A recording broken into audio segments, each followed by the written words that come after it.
no mundo do espetáculo que também aceitam colaborar em campanhas de recolha de fundos, neste caso através da venda de flores por intérpretes da canção. Alguns dos nomes mais populares dos palcos da metrópole organizam meses depois iniciativas a que chamam Caravana da Saudade e começam a viajar por Angola. São aplaudidos com entusiasmo por civis, ainda mal refeitos dos dramas que viveram, e por militares em trânsito para as matas, ou que tiveram a sorte de ficar por Luanda.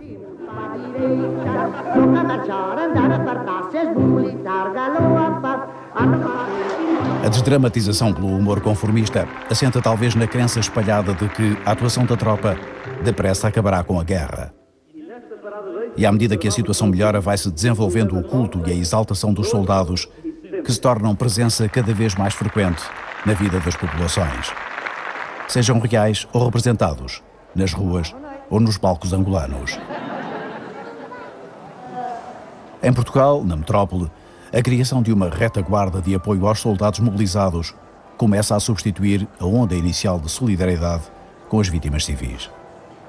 Direta ou indiretamente, a guerra entra então nos mais diversos cenários, incluindo os da mais seleta sociedade.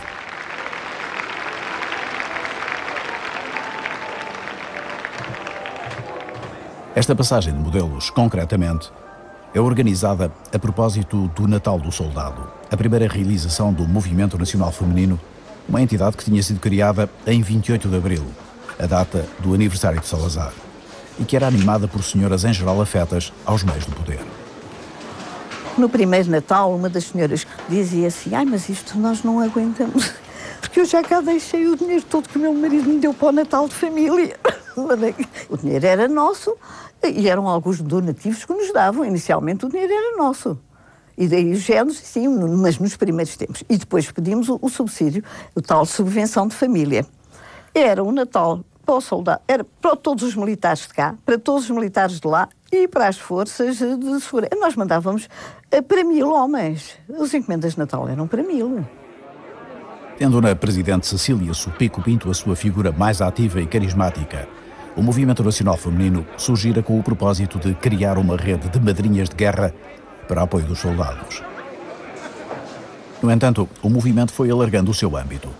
Chegou a abranger mais de 80.000 mulheres e acabou por tornar-se eficaz em diversos aspectos, desde o serviço postal e de encomendas até ao acompanhamento moral, social e jurídico dos soldados e familiares, e, nomeadamente, na atribuição de subvenções.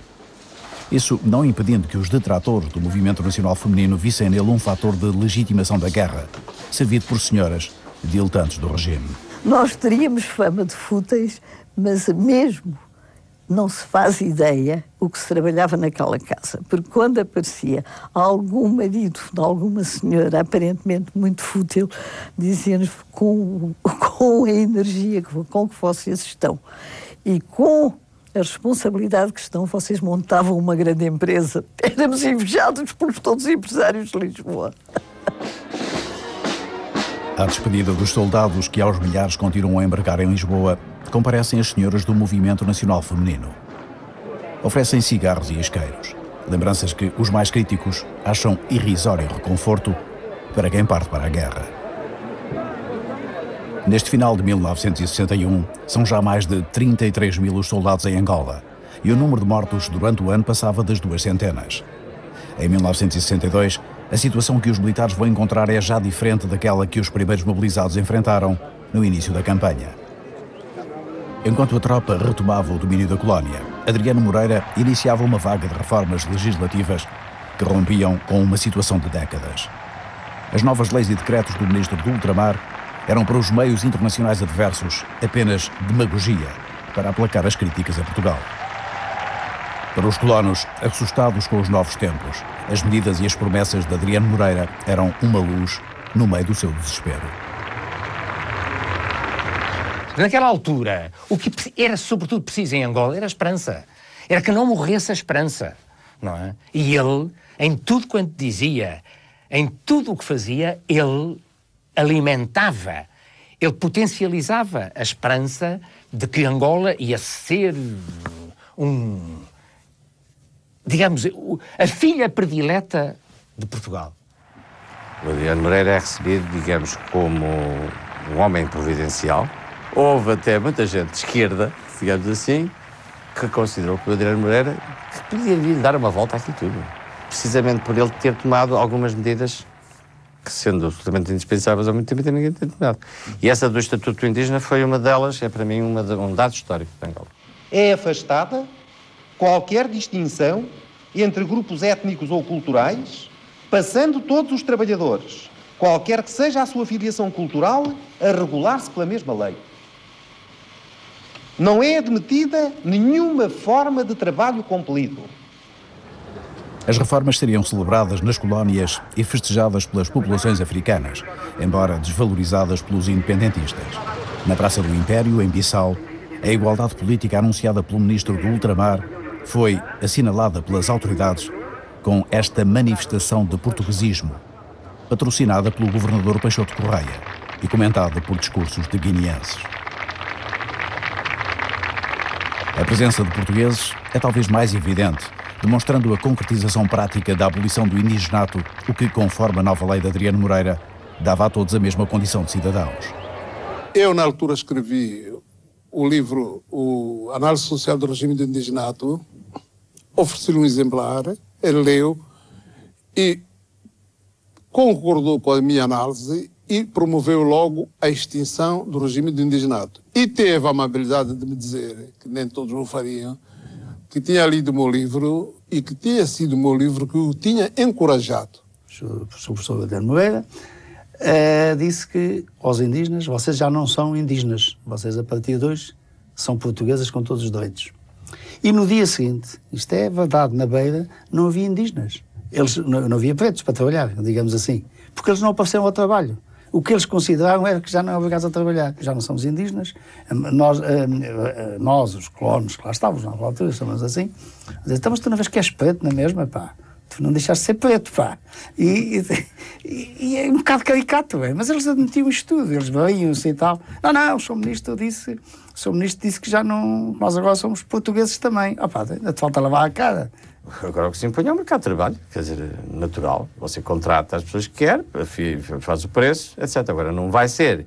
É como você dizer ao chefe de posto de um determinado sítio, dizer assim, olha, arranja-me 50 homens, que eu preciso de 50 homens. O regime do indigenato teve algumas consequências próximas, quer dizer, relativamente imediatas nas cidades, nos grandes centros urbanos e nos serviços públicos.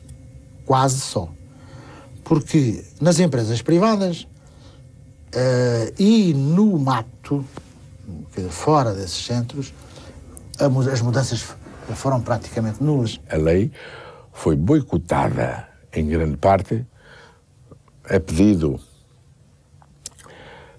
de forças económicas, porque está a ver, se todos eles, sem obrigatoriedade de fazer algodão, fossem fazer a agricultura que lhes apetecia fazer e fossem fazer as pequenas indústrias que lhes competia fazer, a mão de obra escasseava um bocado e as forças económicas não gostavam disso.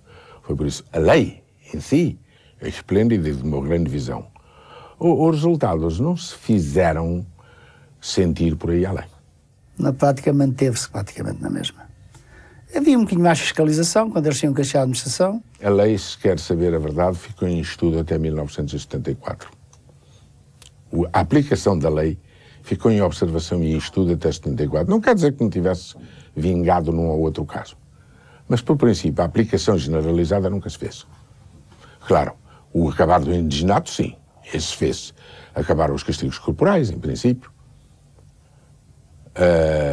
O indivíduo teve direito a ser tratado em igualdade de circunstâncias porque já não era indígena.